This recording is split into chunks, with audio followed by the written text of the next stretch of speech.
Bonjour à tous, on se retrouve aujourd'hui pour la présentation d'un tout nouvel ouvrage.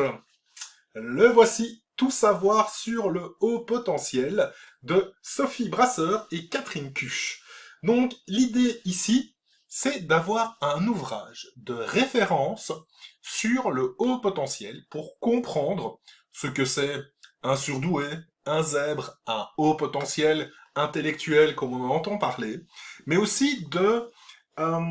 évacuer tous les clichés qui existent sur la question du haut potentiel, sur l'hypersensibilité, sur la question de la pensée éventuellement en arborescence, des données scientifiques et précises données par deux docteurs en psychologie de l'Université catholique de Louvain qui ont mené leurs deux thèses de doctorat sur le sujet du haut potentiel intellectuel. Elles ont pour ça justement publié il n'y a pas si longtemps que ça aux éditions Mardaga le haut potentiel en question, donc une revue de questions autour du haut potentiel. Et cet ouvrage est en fait une forme de réédition du premier,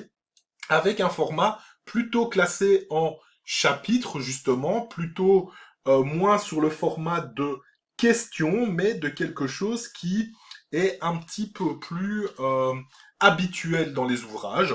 et vraiment de partir de la question de c'est quoi le haut potentiel, les origines et le développement des théories de l'intelligence, comment on reconnaît, comment on identifie un haut potentiel, les spécificités qu'on va retrouver dans ce type de fonctionnement,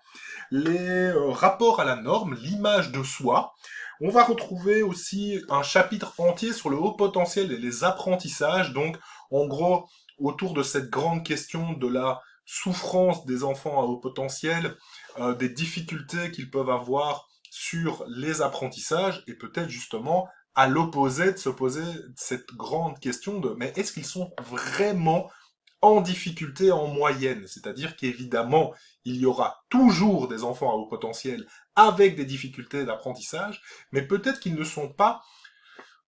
autant qu'on voudrait au final le dire ou le montrer comme on le voit dans les médias. Donc l'idée c'est de bien prendre en charge ces enfants qui présentent des troubles d'apprentissage et peut-être pas d'en faire une généralité